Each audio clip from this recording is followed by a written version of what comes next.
3, the link up.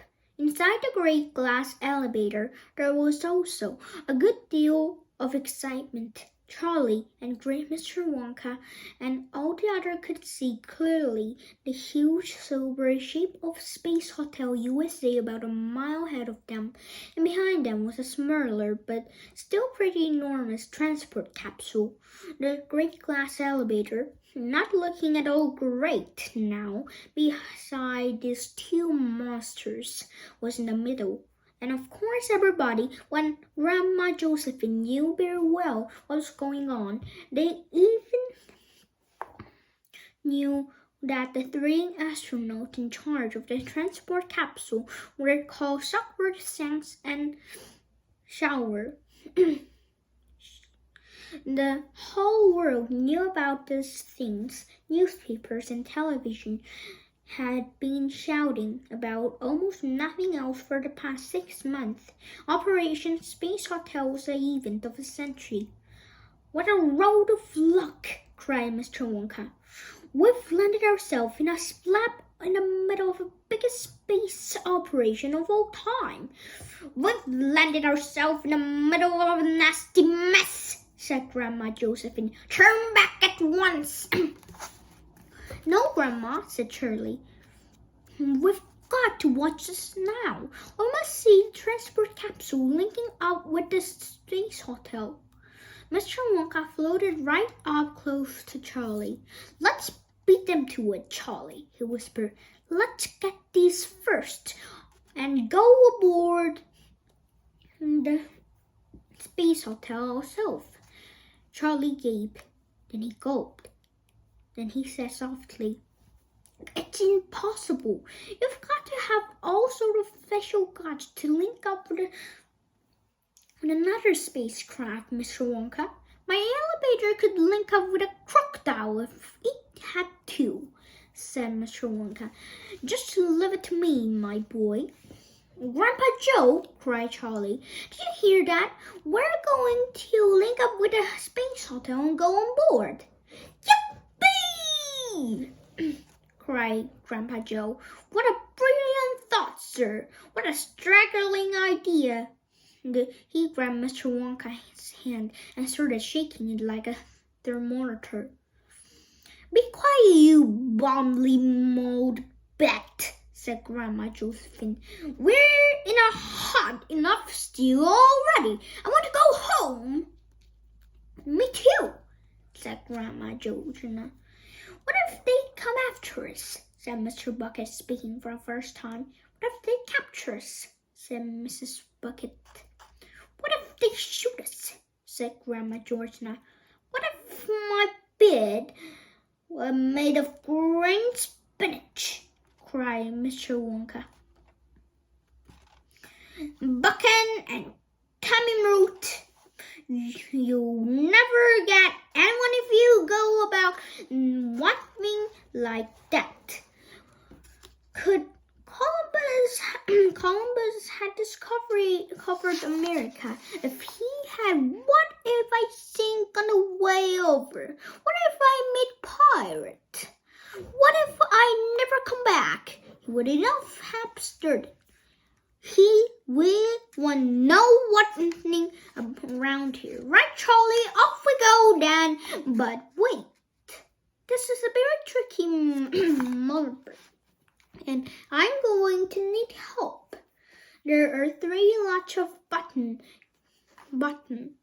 We have to press all in the different parts of the elevator. I shall take those 2 over there, the white and black. Mr. Wonka made a funny blowing noise with his mouth and glided over it effortlessly, like a huge bird.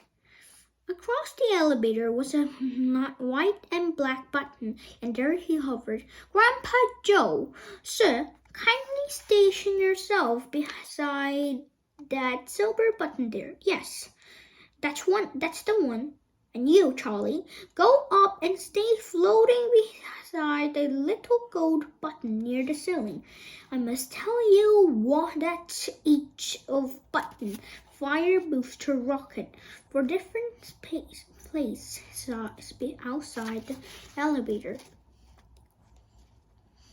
That's how we change direction. Grandpa Joe's rocket turned us to starboard, to the right. Charlie's turned us to port, to the left. Mine make us go higher or lower or faster or slower. All ready? No, wait! Cried Charlie. It was floating exactly midway between the floor and the ceiling. How do I get up? I can't go up to the ceiling. He was thrashed. His arm and legs violently, like a drowning swimmer, but getting nowhere. "Dear my boy," said Mr. Wonka, "I can't swim in this stuff. It isn't water, you know. The air, and very thin air at that. There's nothing to push against, so you have to use jack propulsion.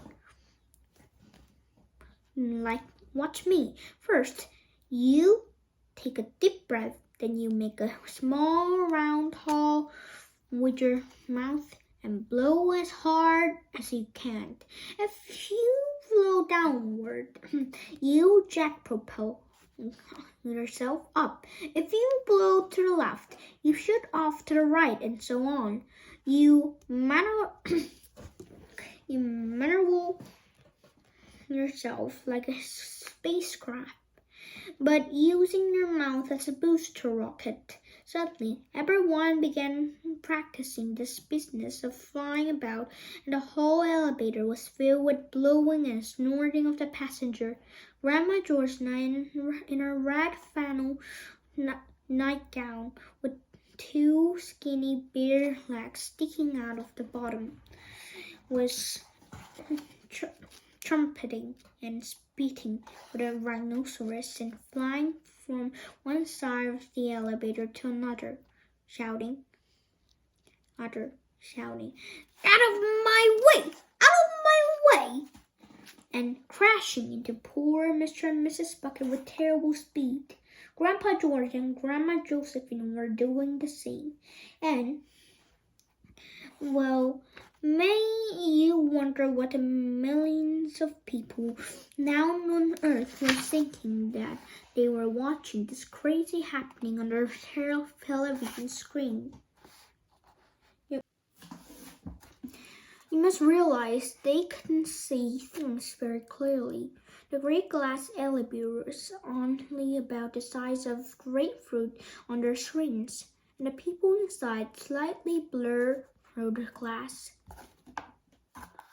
were no bigger than the pipes of the grapefruit. And even so, the watcher below could see that buzzing about wildly like insect in the glass box. "What in the world are they doing?" shouted the President of the United States, staring at the screen. "Looks like some kind of war dance, Mr. President," answered Astronaut Shaw over the radio. "You mean they're red Indians?" said the President. "I didn't say that, sir." "Oh, yes, it is, Joel." "Oh, no, I didn't, Mr. President." "Silence," said the President. "You're muddling me up."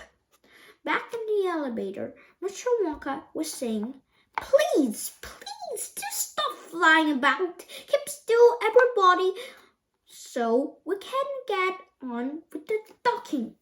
"You miserable old mackerel," said Grandma Georgina, sailing past him.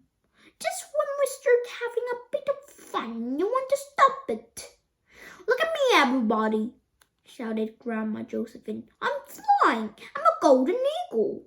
I can fly faster than any of you," cried Grandpa George, whistling round and round, his nightgown blowing out behind him like a tail of a parrot. "Grandpa George," cried Charlie, down. If we don't hurry, those astronauts will get there before us. Don't you want to stay inside the space hotel with you? Out of my way! Shouted Grandma Georgina, blowing herself back and forth. I'm a jumbo jet. You're a bully old bat, said Mr. Wonka. In the end, the old people grew tired and out of breath. Everyone settled quietly into a floating position. All set. Charlie and Grandpa Joe, sir, and Mr. Wonka. All set, Mr. Wonka, Charlie answered, hovering near the ceiling. I'll give the order, said Mr. Wonka. I'm the pilot. Don't fire your rocket until I tell you. And don't forget who is who. Charlie, report. Grandpa Joe, you're starboard. Mr. Wonka pressed one of his own two buttons and immediately booster rocket began firing underneath the great glass elevator. The elevator lived forward, but swerved violently to the right. Hard apart! Yelled Mr. Wonka. Charlie pressed his button as rocket fired. The elevator swung back into line. Steady as you go! Cried Mr. Wonka. Starboard 10 degrees! Steady! Steady! Keep her up! Soon they were hovering directly underneath the tail of the enormous Hillbury Space Hotel. You see that little square door with the boat on it, said Mr. Wonka. That's the docking entrance. It won't be long now. A port up fraction. Steady. Starboard a beat. Good, good. Easy does it. We're nearly there. Charlie, it felt rather as though he were in a tiny rowboat underneath the stern of the biggest ship in the world. The space hotel towered over them. It was enormous. I can't wait, thought Charlie, to get inside and see what's in it.